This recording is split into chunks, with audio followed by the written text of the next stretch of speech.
Welcome back to LaidOPEN Podcast. I'm your host, Charna Cassell. And as we're approaching Valentine's Day, this is a special episode to invite you more deeply into yourself and in relationship to your ancestors and to your own daily practices and rituals and relationship to gratitude. And so today, my guest is Christine Olivia Hernandez. She's the author of Remember Your Roots, the Mayan Oracle Deck, and several children's books. She is a Mayan astrologer, a Cacao ceremonialist, and spiritual guide.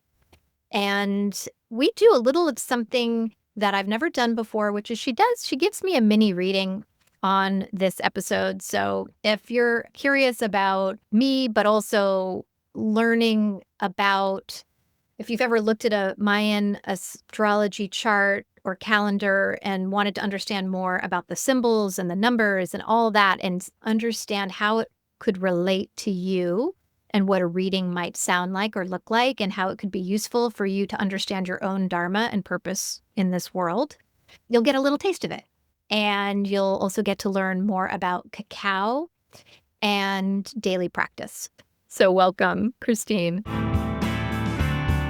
Learn how to live embodied. Your life is about to unwind. Uncover new tools and start healing. Leave trauma and tension behind. Isn't it great, laid open? Let all your desires come true. How can you live laid open? Imagine yourself brand new. Imagine yourself brand new. So I'm excited to talk about, there's so many different things, and you have your book that you've written, which is Remembering Your Roots, which gives a really good context for all the different things that you bring as healing tools for yourself as well as for your client base. And so right now, can you tell me a little bit about like what your personal practice looks like in terms of, you know, you pull from so many different resources, but how does that integrate into your daily life? So, yeah, I think the most important thing for my practice and what I want to share with everybody here is gratitude, which is a huge staple within all indigenous cultures, which means in all of our, ancestral roots, we all had ancestors that practiced gratitude as a form of reciprocity for all that we were receiving, right, within the seen and in the unseen. And so that's the biggest thing, and that's a huge thread within the book is gratitude and how important it is to feel into gratitude for everything, for the smallest of things, right? But opening your day with gratitude, feeling into gratitude. So that's one of my practices is first thing upon waking, what am I grateful for in the moment, right? So then I'm laying on the roof over my head, the warmth I feel, or whatever it is, or the excitement for that day, just feeling into gratitude for a few things and then moving from that place. But again, I thread it in throughout my entire day and feel into it and share with my partner and express. And yeah, it's just a really important practice for my life. I love sharing with people the word Maltiox. Maltiox means gratitude. It means thank you. And it's a deeply felt experience, not just a simple thank you. And it's an ancient word from the Quichua Maya. And so I share that with you because ancient words hold frequency, right? A different frequency than just a simple thank you. And it's almost like a Thanksgiving. The Maya, we think from our hearts to the hearts of things, knowing that spirit is in everything is alive. And so it's just a really beautiful word that I want to share with everyone who's listening so that they can work with it in their own daily practice. And, when they're having their beautiful rituals in the morning, they can bring it in and just feel into Matiosh and let that expand you and be felt as an expression so that you can become the embodiment of gratitude. And the book is Remember Your Roots. Just if anyone's looking it up, it's Remember Your Roots, just so they know the full title. Remember Your Roots, yay.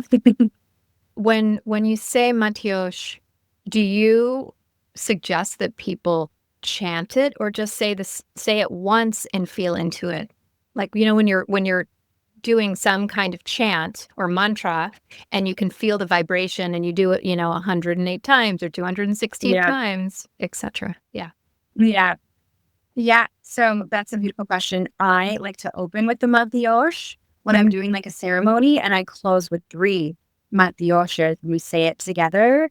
So if you're listening to this, there's a free guide on my website, and it includes a free cacao ceremony, how to create your own cacao ceremony and ritual.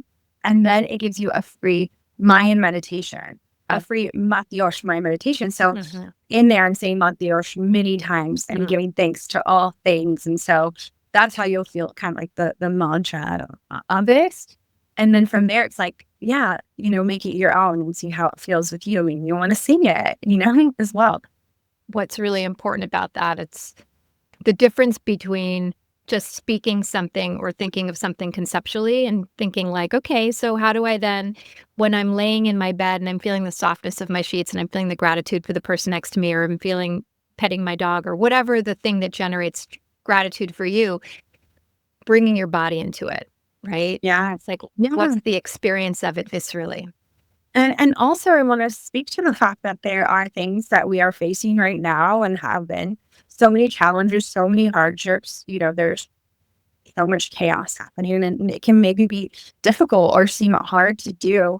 And the Maya, we give thanks for all things, even the challenges, even the hardships, even the most difficult experiences that you've ever been through, because those have allowed for you to learn, for you to grow, for you to understand how capable you are, right? To really know the light within you when you're in the darkness and surrounded by darkness. It's like, that is how you know how to be the light in dark times, is through that cultivation and feeling into gratitude for all things, because all of it got you to where you are now. And yeah, again, able to be your most magical, most powerful, most vibrant selves. So yeah, even if it feels like it's really difficult, you can still hold 2 things at once. You can feel into grief and you can feel into gratitude. You can feel into both, but allow yourself to expand into that gratitude and feel it in your heart, because you are still living here, breathing, and you've been gifted, right? This gift of life. So there's much to be grateful for. Yeah. There's that in holding the complexity of 2 contradictory experiences at the same time. It's such a potent meditation to do, to be like, I can feel calm and I feel anxiety. And it's like, where in the body do you feel each of those things? And maintaining acceptance and allowance of both, so that it's not like, I'm going to deny this, which just has it grow more intensely, and spiritually bypass the fear that's ever present right now. And, for some people, for decades, not just the right now. The other thing that you said that is this piece of, if you're dealing with a challenge right now that feels so dysregulating, being able to look at, like, 10 years ago, how would I have responded to that? And being able to hold the fact that, like, you most likely, there's been some evolution, right?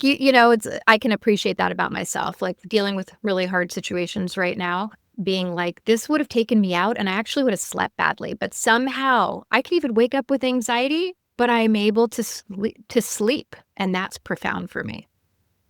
Are there any particular practices that you recommend or that you're engaging with around protection and grounding in the face of fear, in the face of what's happening, like, globally? Because there's a lot of revolutionary energy that's moving, and it's going to unsettle a lot of people. And so how to hold both.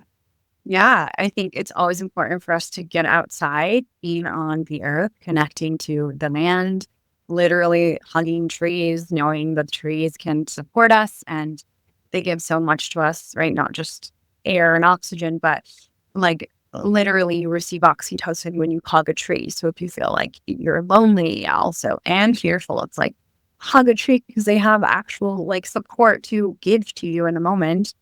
But when it comes to your rituals or when you are traveling or just being on the lands in which you walk upon, calling in guardians and protectors of those lands is really important so that you can feel supported and safe in your space. But especially when you're opening up sacred space and doing healing work and feeling open and vulnerable, right? You want to do that to make sure you are calling in those and that support and giving gratitude, right? Giving thanks, right? Not just what can you take, but what can you also give in reciprocity in return, knowing that this is a relationship that you can build with their spirits and on all of the lands in which we walk on. And so it's important to recognize that and know that. And then with everything happening and the energetics, it's like you want to ask for a little support because you belong to so much beauty and so much magic around you.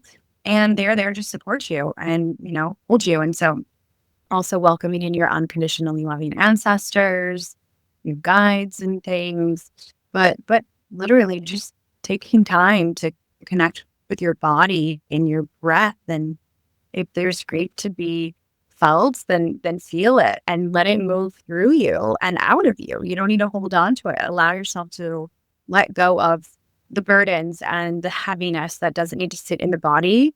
You can give it, right? You can do different practices that give it to the earth, and the earth can support you in turning that into fertilizer for your growth and your evolution. She can handle it because she makes medicine out of it and supports you in your healing. You're not meant to hold all of that. It's not for you. It makes us ill when we do hold on to things.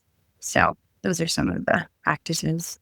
Yeah, remembering that there's something bigger than you that can support you. So important. And you're also pointing to the value of micro practices, right? So throughout your day, it doesn't have to be that you spend a whole big day in ritual, which that's great if you can do that. There are these, you can create sacred moments throughout your day.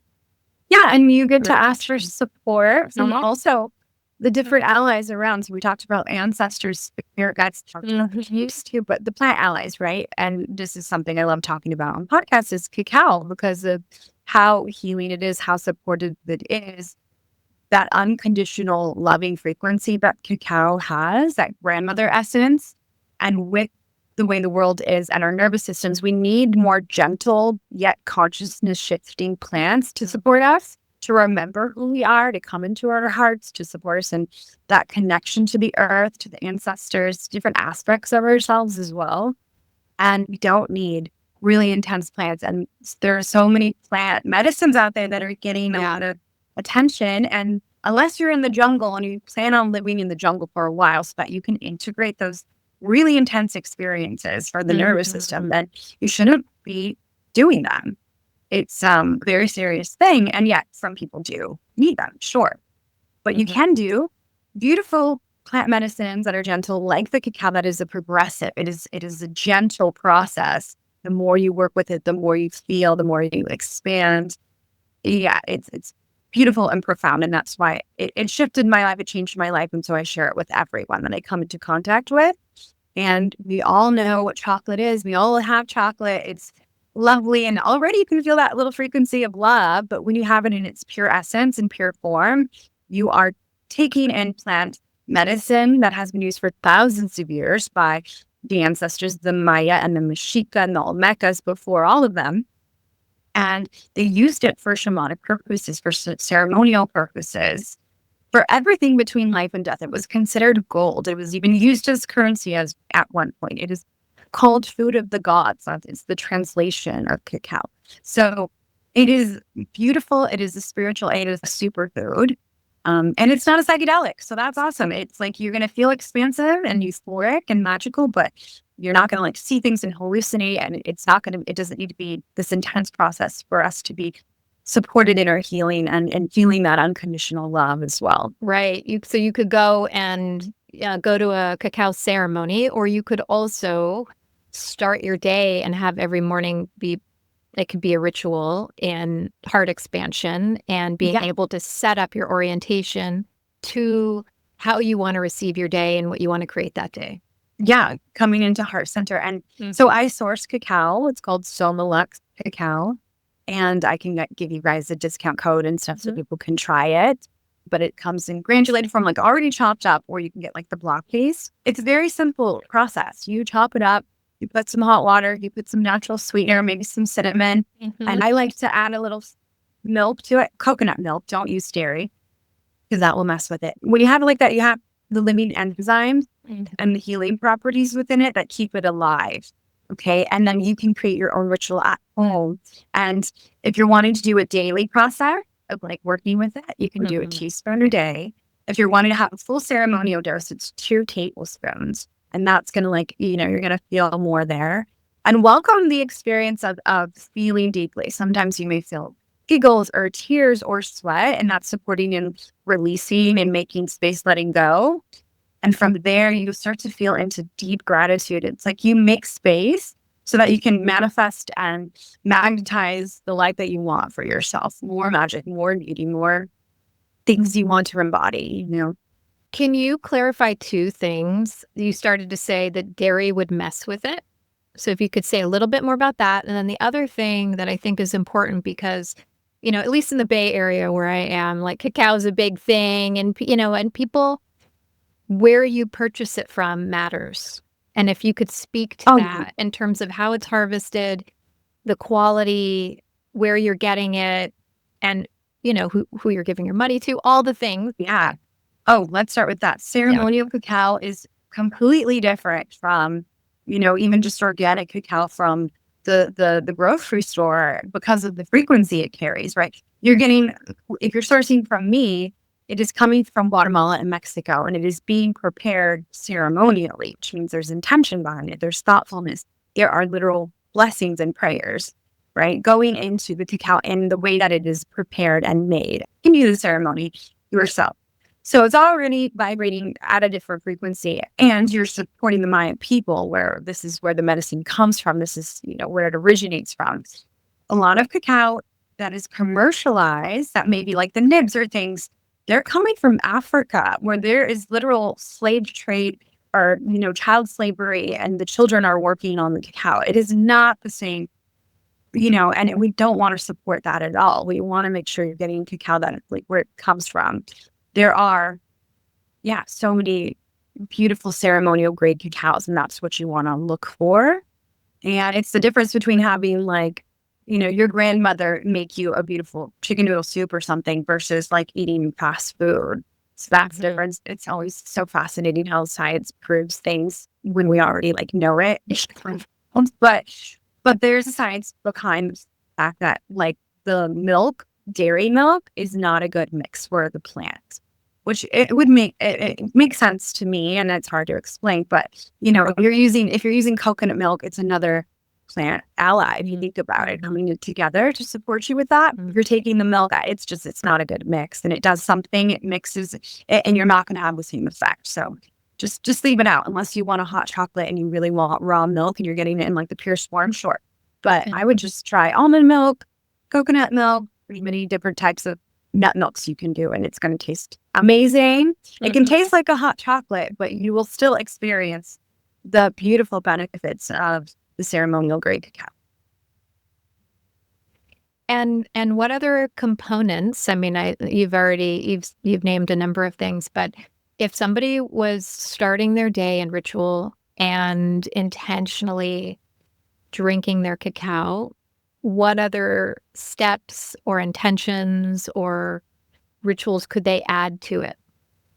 Well, it can go in so many different directions because it opens your heart. And so it's allow yourself to intuitively go where you want to go with it. So there are so many beautiful healing properties. There's nutrients, vitamins, and antioxidants. It's even a bigger powerhouse than blueberries. But there are, there's anandamide, which is the bliss molecule. There are PAs and MAOs that support your serotonin and your dopamine levels. And so it's very euphoric. People call it an aphrodisiac for a reason, because you feel so beautiful, so good. So it's beautiful for so many different things. I'm going to go into pleasure practices, for instance. Let's talk about that, right? For yourself. Because today, the energy of today is about sexuality. It's also about teaching. It's about wisdom. In the Mayan Sacred Calendar, and then notice what comes through. Because if you sit with it long enough, you're going to notice, oh, this feels really good. And you can start to, it can be as simple as touching your skin, because you're going to feel more in the body. Like, let it feel good as you touch your skin. If you're touching your face or your arms or, your breasts or whatever that's going to look like. Yeah, that's a really beautiful practice. Or get movement in, right? Dance. Let that feel good. So many ways in which it can go. So you started to mention like the day today in the Mayan calendar. Yeah. And so you're also a Mayan astrologer. Yeah.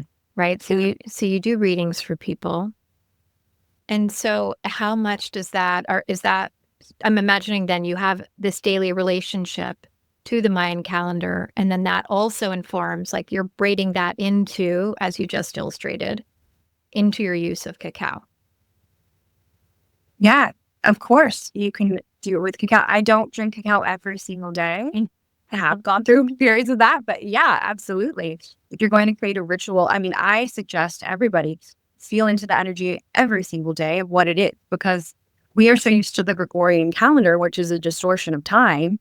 And when you're working with the Mayan Sacred Calendar, you're coming into real time. It is alive and it is sacred. It is beautiful. It's living. And so when you're working with it, you're coming into connection with source. You're coming into connection with your soul's essence. So it's really beautiful and important for us to come into sacred time.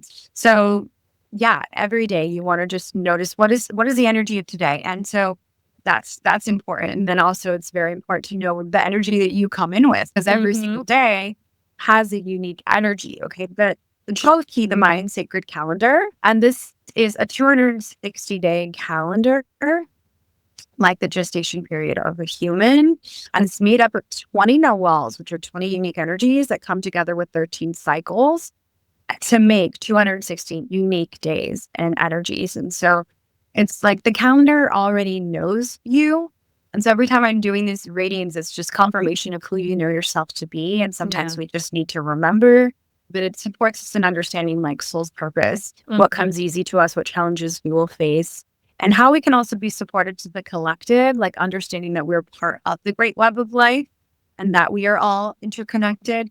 But yeah, it's so fascinating how incredible the calendar is. And just for context, like the calendars are so incredible and the most accurate calendars in human history. Okay, we have the long count calendar, which was marking 5,125 years and can predict the solstices and equinoxes for thousands of years in advance. Then you have the Hop calendar, which is an agricultural calendar. And then we have the sacred Mayan calendar. These all interconnect like a Swiss clock, by the way. It's mind-blowing. But the Maya were incredible astronomers and mathematicians and scientists and spiritualists, and they did not put them into boxes. They all like weave together and work together. That's why it's called cosmology, not just astrology. Whereas astrology impacts like the personality, right? This is understanding cosmology. It's understanding who you are at a soul level and how you move within the web of life. So yeah, the energy of today is 5 Khan. And so the snake is Khan. It's the serpent. And that is life force energy. So beautiful day to work on connecting with, because of the 5, represents work.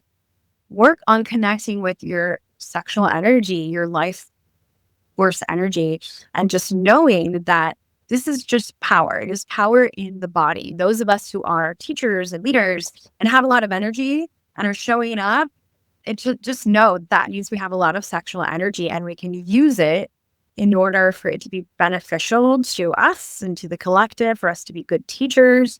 And it can go the other way as well when we work with it to benefit us, to do good. Yeah, it could be the wisest of energies and like the most powerful of energies ever. So it's really a beautiful energy to play with today and work with today. Yeah. I'm very concerned in the world with the abuse of power and the abuse of our vital energy. And you see it so often and it's like one of the deepest wounding places when a spiritual teacher abuses their power and like assaults their followers or students. And there's so much of that's very present in coming out of the shadows and that we're talking about right now.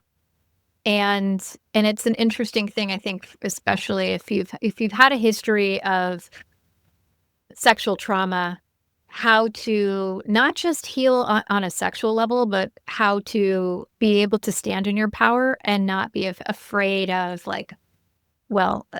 becoming somebody who abuses their power, right? Even if that's not part of your personality, because it's something that it's like, if you fully allow that energy to move through your system, what will happen? I think I work with a lot of sexual healing with people. And so this is a big fear for people. It's like, what will happen if I actually allow my vitality to fully move through me? Oh, fascinating. Yeah, that's so interesting. I think it's so essential for us to work with that because it's where our power resides. It's like in the root and the sacral, and it like flows from there. I think that's why we see the people, the leaders, all of those who have a lot of energy that are like showing up, that speak out, or even that are on the opposite and distorted and use it to take advantage of vulnerable people. It's like all of them have a lot of sexual energy. They all do, but it just depends on how they're wielding it, how they're using it. That's why we need to talk about it, because it's like it is the most natural thing, and it also is like where the power is like held, I feel. Yeah. I'd love to hear if there's anything more you want to share about it, because it's like such a fun topic. Yeah. I mean, it's an interesting for me personally, when I look at, that there's just been so many teachers that one of the questions I sit with is, are sociopaths made, or is this how they come into being, right? So is it that they're opening to these big energies, like spiritual teachers like John of God? Do you know what I'm talking about? You know what I'm talking about? He was a teacher in Brazil who then it was revealed that he was abusing the people that were coming to him for healing. But there's just endless. There are so many people you could name. But what I wonder about is when people open to bigger energies, and there are these energies that are very healing resources that are coming through their systems that are potentially assisting them in healing other people and themselves and being wise and, being connected to something so much bigger than them. I mean, what you may also open to, which are darker energies. And so that's one thing. And that's it's kind of like, did this person start out on a path with goodness and in good intention in their heart? Or did they start out on this path and they're just really good at masking and leading because they're so compelling, because sexual energy is also a very seductive energy and a vibrant, alive energy that we want to like come close to. And then as they grow in power, they abuse their power even more. I think it's that. I think it's the later for sure. Yeah, I really have seen that. And I think it begins at a younger age and experience, but also there can be entities. And I think when people do open up to different, they're calling in, they want the wisdom from this archangel or that. And it's like, I think when they open up to different entities, you can be receiving a lot because it just feeds the ego. And it could be anybody saying they're this thing when, like we talked about it already, there are many spirits all over this land and they're going to tell you what they want at times, right? So be careful for what you're bringing in. And I think the only thing that we should actually be channeling is source itself, like directly, so that there isn't any of that confusion. Because I've just seen a lot of people where they really believe they're channeling the Galactic Federation, this and that, and really it's just them channeling entities, and it is feeding their ego, and it sounds really cool and fun and things, and it's so distorted and it's bullshit. So that's what I've seen. It's also scary. I mean, you touched on it briefly, but so in the Bay Area, just as there are lots of cacao ceremonies being offered by lots of people that I don't know how they're holding the cacao. Same thing with other kinds of medicine. Yeah. And that with more accessibility, and it's great that people are interested in expanding their consciousness, which my hope is ultimately it expands their heart and their connection to the globe and to all living beings, seen and unseen, in terms of for the betterment of everyone. There's also a lot of people holding space that don't have the skill and training and tools to protect people from things that are coming in and through. And they may not even know their own limitations, and they may not know how porous the people they're working with are. And that's a concern that I have for people. Oh, absolutely. It's like, it's also why we need to have discernment ourselves so that we're not going to these things, because you're opening up and becoming very vulnerable, or already going into it very vulnerable and then opening up, right? And it's like people are dealing with a lot of different things. And so you want to go to a space that really feels like it's held with integrity. And there are a lot of people, holding ceremony and cacao ceremonies all over that are not. So discernment is going to be key, because that is a thing. And it's like, and if you do happen to go to one, you don't need to have fear. Remember to call in your guides, your protectors, again, your guardians. Cast a circle of light around you. Know that you hold that power, and you're incredibly protected and loved and guided and supported. And so they can't, touch you or affect you. But it's like holding the paradox, knowing you need to have discernment. And if you end up in a situation, right? That comes back to this piece of, even if something really goes off the rails, like let's say you do a different medicine and it's really intense and it's not held well, and whatever happens, that happens. I mean, it's an interesting thing to go like, okay, so here's this challenge. Yeah, exactly. For us to look at like, okay, it went the way it did. What do I get to learn about that? What do I get to learn about my own discernment? What do I get to learn about, like, there's a lot.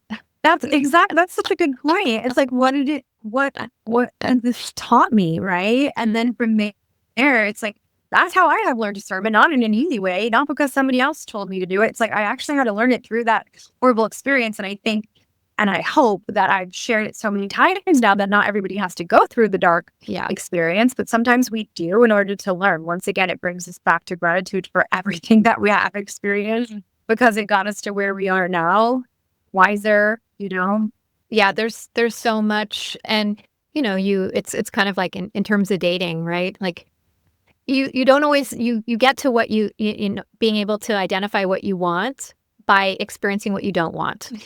And you're like, oh, that really crystallized or clarified that. And the same thing around like sovereignty and boundaries. Often, we learn to develop a stronger sense of ourselves through the process of boundaries being crossed, right? Exactly. And that's where then we can become not just for ourselves, but become good teachers for others around that. Yeah, exactly. Yeah. Hence our dharma. So coming full circle back to Mayan astrology. I'm very interested in earth-based spiritualities, right? And so relationship to plants and animals. So regarding Mayan astrology and the use of working with the different elements in rituals, can you speak to the power of when you might want to use water versus fire, etc.? I won't go into the rituals because, well, first of all, I'm an initiate and I don't want to talk about the rituals quite yet. So maybe we can just go into more of the calendar, which is the readings that I do. Not so much the ritual, but we can go over your cross. Oh, okay. Because I looked it up just a bit. We can kind of go into it to share what it looks like. But yeah, let's do that. Okay. All right. So I looked up your tree of life, and your Mayan sign, your main energy that you came in with is 4 Candiel, right? So the rabbit, which I think you already knew. And the number 4 represents the 4 pillars of life, 4 directions, the 4 elements. And it represents stability and bringing things through into the physical. Candiel, the rabbit, also represents gold. It's the corn, which is like gold to the Maya, right? It's sacred, and it is so beautiful, and it is like gold. So it is a very abundant energy and very prosperous energy, very favorable energy is what you carry. What I have seen, I have a friend who is Candiel as well, and so very successful in many different ways, very abundant, very prosperous. And so what is important is she receives so much. It's important for her and will be important for you to make sure you give back in different ways so you stay in that balance, because it can become almost like on the negative side, it can become like just keeping, or what is it called? Not hoarding, but kind of holding on. Yeah. Like stingy, like scarcity, like a miser. Scrooge. I think of Scrooge. Yeah, right. Like the gold. I just see like a huge pile of corn or gold in the back. And it's like, no, we got to make sure we keep the flow going and moving. And that does not just mean, shopping. It means to get to others in different ways. And I've seen that from just other Keneals and like very successful once again, but needing to stay in that beautiful flow and that beautiful balance. She has a different number than you. Yours being 4 is a favorable number, which is supportive. And again, it's like I imagine you have beautiful concepts, like maybe you've been an entrepreneur or whatever ways, like able to bring things into the physical to create that stability, to create that abundance. So that's what your main is, again, Keneal. And then the way the tree of life works is we go into your conception. And this is what I'm looking at, which is kind of cool. And I will send you my website when it's complete. You. But this is like conception. Is this an app that you've created that you're looking at? I'm working on, yeah. That's so exciting. Sorry, it's not an app. It's just the website. Okay. Oh, okay. But still, yeah, it's really exciting. And then you see the left and the right side. Because I just want to clarify, this will be a website where not only people can book sessions, but that they can go to learn and read information about their charts. Exactly. Okay. So you can get like your mini reading, right? And so I'll send you yours and you'll be able to see, okay, here's my conception, here's my future, eldership, destiny, my masculine, my feminine side. It's going to just give you, it's going to show you that, then it's going to give you more details about your main sign.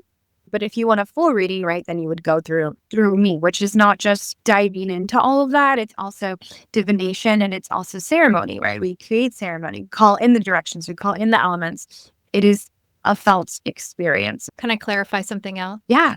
So in terms of stability, which is a very interesting word for me, and what I find interesting about like Chinese astrology, for instance, like I'm a wood tiger, and when I had a reading from about that, one of the things it said was like, you probably like to sleep alone, you like your space and etc. And so what was so interesting is the way astrology can depathologize.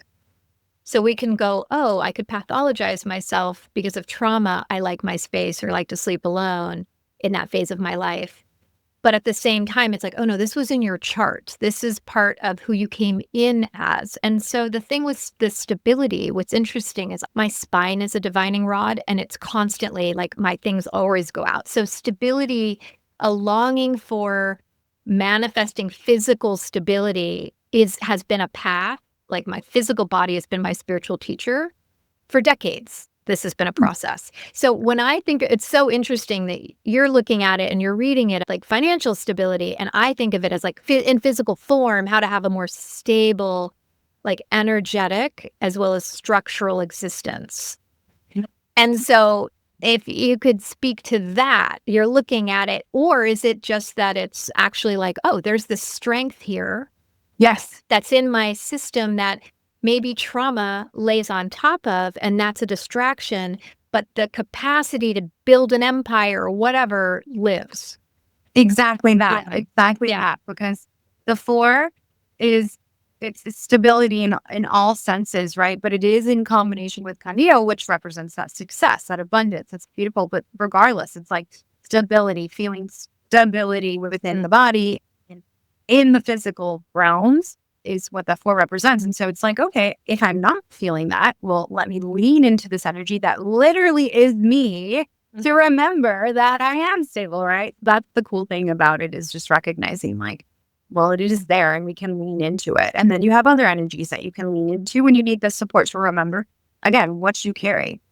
So do you want me to go into a little bit of all of it? Yeah, sure. I'm totally open to that. And I'm going to I'll sign. And I just think it's useful rather than speaking about something conceptually, like having having an example. So let's go into conception, which is around your childhood. It represents the energy that was there around childhood. Like it can represent your relationship with your parent or past lives too. Yours is 9 Ashpu. And so I see that as like in past lives, you were probably a medicine person and many a times, most likely a woman often, because 9 represents the divine feminine. Ashpu is the most shamanic of all of the Nawals. It is the sun. And so you've probably been through many challenges as well, because the sun has to go through the darkness in order to shine, right? So I'm Ashpu, so I know Ashpu very, very well. So it's very magical, and it means there's a lot going on there. Did you want to add anything? So what the other thing around that's really interesting is who are the people that I end up I do this. I mean, my podcast, somehow I end up meeting just the right people. It's a very interesting process that I'm going through. I kind of take it as a spiritual path. And so I'm a projector and in the human design stuff. And so I just okay. So, right. So it's just, I had somebody on and I'm a 5/1 and she was a projector 5/1. I'm just like, I know we're talking a bunch of jargon for people who are like, what are you guys talking about? But clearly the right person's going to listen to this episode, that I appreciate the synchronicities of it, and that there's these resonant energies that are drawing us to be in these conversations. The thing that I'm particularly interested in is the multiverse, or people call it past lives, either way, and experiencing those lives in this timeline is something that I have navigated. And I wonder if that's something specific to other people who have that in their chart, or that's something you see and you feel. Oh, I love that. Have you experienced that? Do you feel like that's been very present for you in this lifetime? Yes. Yeah. Okay. Yeah. And I think people who hold that one probably do. And also, just depending on what is there for conception, that's going to come up a lot, right? I would mention another one like Kame, which is transformation or death. It's like that person has had many past lives and they were leaders and like bridges between the unseen and the seen. And so they can, feel into those past lives a lot, right? Within this lifetime. Is Ashpu Jaguar? Or that's totally separate? So, okay. What's really cool about, is like what you were saying. It's like we're reflections, right? It's like we're bringing in people that you're seeing something in me that you liked because it's something that reflects to you. Really, it's like we're all just mirrors of each other. And it's really beautiful to see. I have Ashpu, you have that in your conception. You have, oh my God. Whoa, that's cool. Wait. Oh my God, you have 10-ish. 10 Jaguar in your feminine, and I have 10 Jaguar in my masculine. Okay. So you can tell me. It's amazing. You have Jaguar. First of all, just to have Jaguar in your chart is like so magical, because what it represents, Jaguar is the guardian of the mother and the protector, and she's here to, speak for and stand up for the mother as well as all of the sentient beings, all children, right? She is the light in the darkness, in the chaos, right? She's able to move through the underworld, through the shadows and the darkness, because she is the light. And she's fierce love. And the magician, the magic. And so that is 10, which represents community. So it's like, no wonder you bring people together. I do the same as well. You do that, though, on your feminine side, like your artistic side, your creative side.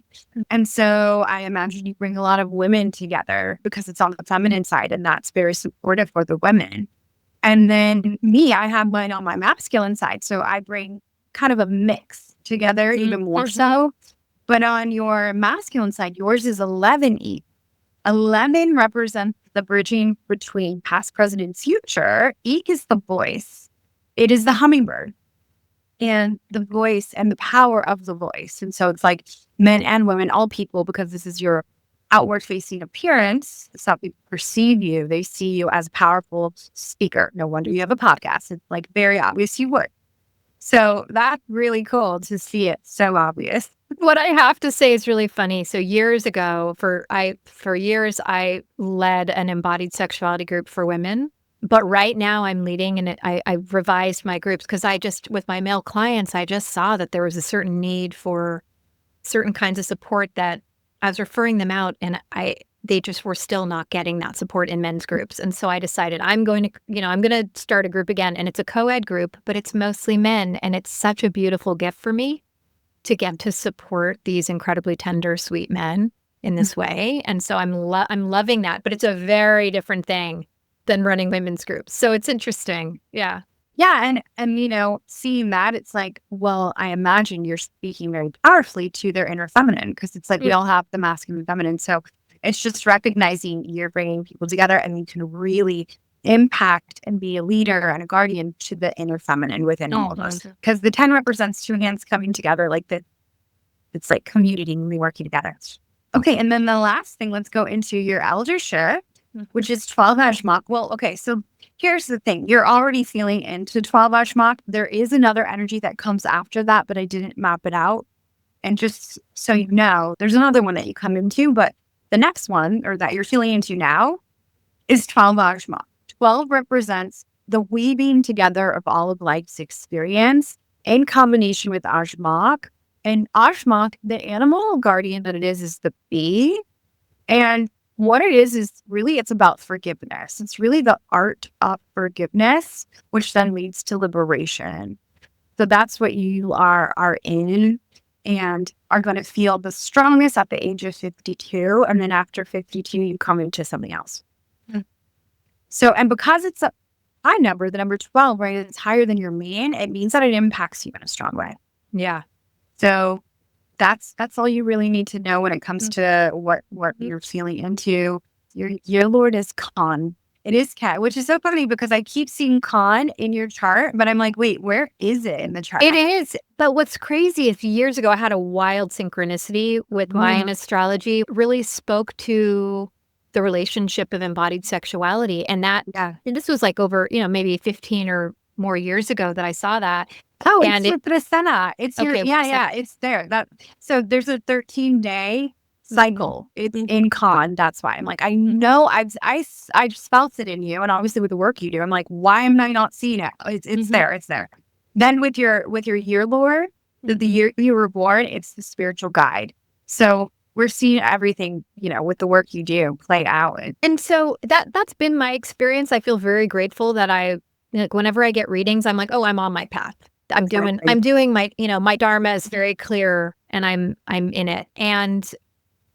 But so if someone came to you and they got a reading and they weren't seeing as much of that yet, then what? How do you work with them to guide them, to have them use this as a map? Exactly. So that can happen. It's obviously more rare because most people who are like already doing the work, like they're the ones getting the reading. Yeah, most time. But there are definitely some cases, and it's just a matter of, okay, well, you haven't had discipline. You haven't had your practices. It is very easy to be forgetful. And so, you already know they already know that they've been off. They want to be told something that'll just like fix it sometimes, those types. And so it's just a matter of recognizing, like, it's just a practice. It just takes practice. It is actually, simple, but it isn't easy, and it's just a practice. And the more you start to practice and coming into sacred time, creating ritual in the morning, the more you're going to feel it. It'll be visceral, and it'll be gnosis, right, in the body, knowing. But it just takes a little discipline, and it takes some devotion to the path. So yeah, when that happens, it is kind of more rare, though. Recommitting to yourself, redevoting to yourself, and knowing you're worth your time and your commitment in that. Yeah, and if you're off the path, then you just come back on it, and it just remember that life is a spiral, and this process is, it is in a circle. It's not linear. You're not meant to be aiming to be over here, and so be easy on yourself as well. Yeah. No, it's definitely a spiral for everyone, and sometimes a hurricane. Yeah, or no, not a hurricane. We have such decent weather here besides fires. What is the twister called? Not a hurricane. Tornado. That's what I was trying to get at. Yeah. Is there a practice that you would like to guide our listeners through that could be a useful way for them to connect more deeply with themselves and their own intuition or inner guidance or grounding? Anything that comes to mind for you right now? Yeah, sure. Let's do it. Let's close our eyes and very simply come into breathing into the body and just noticing how the breath brings you into your body and heart. And so breathing into your radiant heart.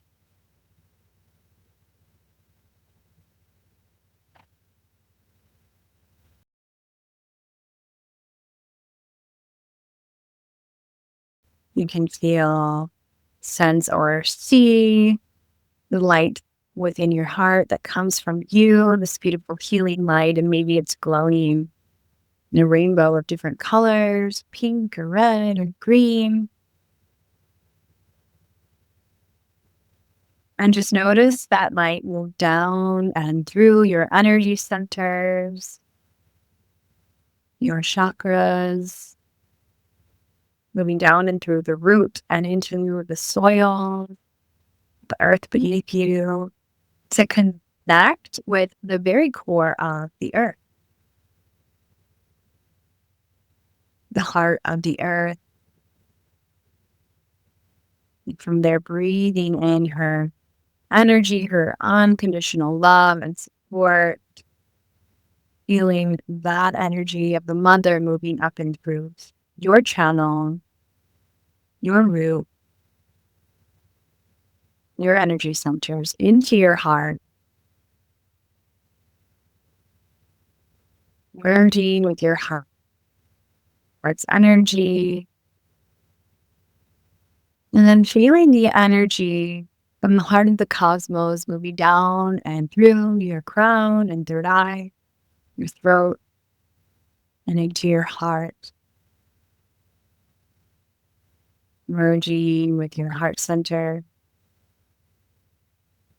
breathing into your heart, feeling yourself as the merging between the mother and the father, the heart of the earth and heart of the sky. Feeling yourself as that anchor of light here on earth, that anchor of light, that merging between these two divine forces.